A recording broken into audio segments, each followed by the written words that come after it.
ప్రభా, నా చుట్టూ చాలా సమస్యలు ఉన్నాయి. పేదరికం ఉంది, రోగం ఉంది, శత్రువులు ఉన్నారు, ఇదిగో అప్పులు ఉన్నాయి, సమస్యలు ఉన్నాయి.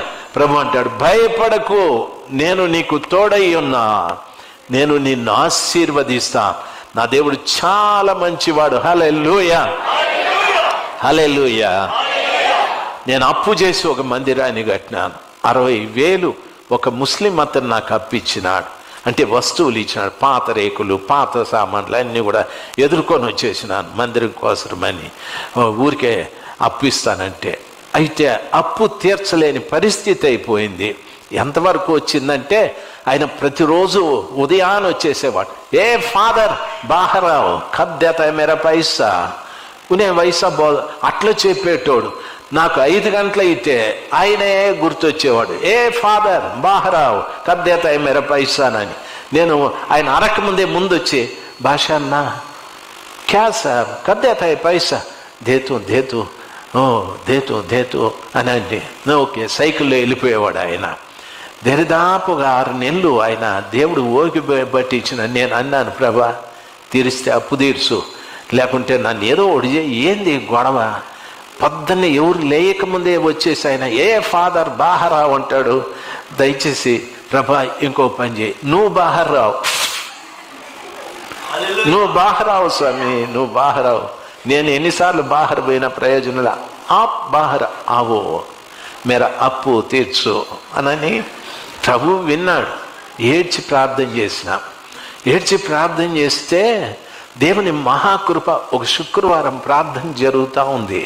ఎవరో కొత్త ఆయన వచ్చి చర్చిలో కూర్చున్నాడు. ఎర్రగా బాగా పొడుట ఆయన, మంచిగా పాటలు పాడి వాక్యం చెప్తా ఉంటే వినేసి అందరు వెళ్ళిపోయినారు. ఆయన మాత్రం నిలబడినాడు. బ్రదర్ మీ ఇల్లు ఎక్కడ అన్నాడు.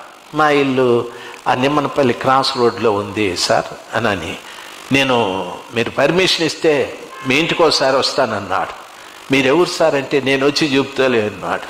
ఎవరు భయ్యనా స్వామి అని. ఎప్పుడు వస్తామంటే బేస్తవారం అన్నాడు. సరే రండి అన్నాను. బేస్తవారము మేమేదో మా తాకత్తు కొద్దీ, నా భాషలో చెప్తా, తాకత్తు కొద్దీ చికెన్ తెచ్చుకొని అంత కూర చేసి అన్నం చేసి వాళ్ళ కోసం కాసుకుంటే ఆ అన్నం కోసం భార్యాభర్త ఇద్దరు వచ్చినారు. నేను అనుకున్నా, ఈ సాలిని మాంసానికి ఇద్దరు వచ్చినారు. ఎదురు ఒకటే కదా చెప్పింది నని. మొత్తానికి మా భార్య మంచిది, సర్దింది, ఏదో పెట్టింది. వాళ్ళు తినలే. లేదు మొదటి ప్రార్థన చేసుకుందామన్నారు. మేము వీళ్ళు మాకంటే భక్తులుగా ఉన్నట్టుండారే స్వామి అని మోకాళ్ళు ఉంటే ఆ అక్క అన్న ఏడ్చి ఏడ్చి ప్రార్థన చేస్తూ ఉండరు. ఏమన్నా తెలుసా, ప్రభువా మీ దాసుని మాకు చూపెట్టిన మేము ఇవ్వకుండా ఇంతకాలం ఆలస్యం చేసినందుకు క్షమించు ప్రభా అని. నాకేమైపోయింది తెలుసా, ఏమి ఇవ్వాలని వచ్చినారబ్బా, ప్రభు ఏం చెప్పినాడు ఈయనకి ఇవ్వాలనని. వీళ్ళు చెప్పే ప్రతి మాట నా బుర్రలో యేసు ప్రభు పక్క లేదు, వీళ్ళ మీదే ఉంది. ఏమి ఇస్తారు, ఏమి చెప్పినాడు దేవుడు, ఏమి ఇస్తారు అని ప్రార్థన అయిపోయి మూతులు దుడుచుకున్నారు. నా పానము ఏమి ఇస్తారు, ఏమి చెప్పినాడు దేవుడు అని ఇదే ఉంది. మొత్తానికి ఆ అక్క వ్యానిటీ బ్యాగ్ తెరిచి ఇంత పెద్ద బండలు ఇచ్చింది నాకు. బండలు అంటే ఒలు దుద్దుకునేటివి కాదు, అన్ని నోట్లు కట్లు ఎంత ఇచ్చింది. నేను ఎప్పుడు అంత పెద్ద బండలు చూడలే. నా మతి నాశనం అయిపోయింది. వీళ్ళు అరేబియా వాళ్ళేమో ఏదో గిఫ్ట్లు ఇచ్చింటారులే, పెన్ను ఏదో ఉంటాయి దాంట్లోనని. నోట్లు అది తీసి ఇచ్చి, బ్రదర్ క్షమించండి, ప్రభు మాకు మిమ్మల్ని చూపిస్తూ ఉన్నాడు, మేము ఇవ్వకుండా ఆలస్యం చేసినందుకు క్షమించండి అని. నేను అనుకున్నా, ఇటువంటి భక్తులు కూడా ఉన్నారా ఈ కాలంలో? ఇటువంటి భక్తులు కూడా ఉన్నారా? అటువంటి దేవుడు ఉంటే ఇటువంటి భక్తులు ఖచ్చితంగా ఉంటారా? హల్లెలూయా. వాళ్ళు అన్నం పెడితే వాళ్ళు కూర్చొని మాట్లాడుతూ ఉంటే నా పానం అంతా బండల మీదే ఉంది. వీళ్ళు ఎప్పుడు పోతారా, అదేదో చూద్దామా అని తినేసి నేను అప్పుడప్పుడు పోయిస్తారా బ్రదర్ అని వాళ్ళు ఇంకా పొడిగిస్తూ ఉన్నారు. నా పానమైతే గిల్ల గిల్ల గిల్ల గిల్ల కొట్టుకుంటా ఉంది. మొత్తానికి గేటు బయట అడుగు పెట్టి పరిగెత్తుకుంటావే పొట్ల మెప్పితే కట్ల 40,000 ఏం అందరికీ చెవులు మూతలు పడిపోయా? 40,000. హల్లెలూయా. ఆ పొద్దున్నే సాయిబు వచ్చినాడు. ఏ ఫాదర్ స్టాప్,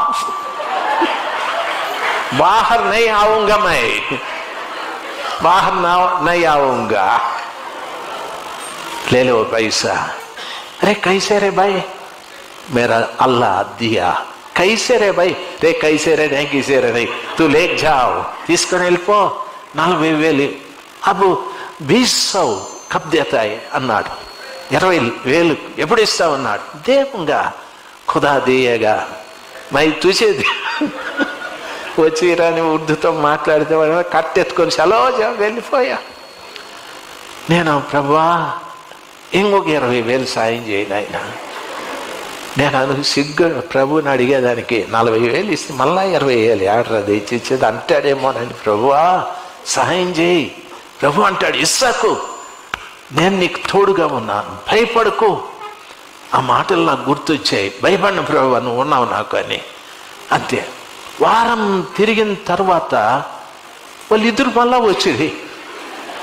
నాకేమైపోయినో తెలుసా, పొరపాటున ఏమన్నా ఇచ్చినాము మళ్ళా అది అంటారేమోనని చెమట్లు గారిపోయి పెదాలు ఎండకపోయి విమలా నువ్వే మాట్లాడని మా భార్యతో మాట్లాడించి మూల గమ్మును కూర్చున్నా.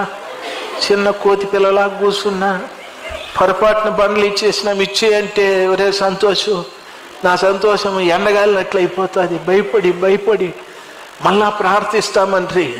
ప్రతి మాట వింటా ఉండ. ఏం చేస్తూ ఉండారో వీళ్ళు ప్రార్థన. ప్రభువా ఆ పొట్లం మళ్ళా వాపసు ఇచ్చేటట్టు ఈయన మనసు మార్చు అంటాడేమో, అది వెళ్ళిపోయినాయి ఆటికో. దేవుడు ఏం చెప్పినాడో తెలుసా, ప్రభువా మమ్మల్ని క్షమించండి, నీ బిడ్డకి ఇవ్వాల్సిన డబ్బు ఇవ్వకుండా సగం దాచుకున్నాం మేము, మమ్మల్ని క్షమించండి. మళ్ళా నా ప్రాణం వచ్చా ఇంకో పొట్ల మీద వచ్చేటట్టుంది, నెక్స్ట్ ఐటమ్ ఏదో వచ్చేటట్టుందని అప్పుడు గుండె కొంచెం తగ్గింది. గుండెపోటు లబా లబా లబా లబా అని కొట్టుకునే కాంత తగ్గింది. దయచేసి గమనించాలి. ప్రార్థన అయిపోయింది. అయిపోతేనే అక్క మళ్ళా బ్యాగ్ తీసింది. నేను ఆ బ్యాగు లేక అట్లా తొంగి చూసాను. ఇంకో పొట్లం వచ్చింది.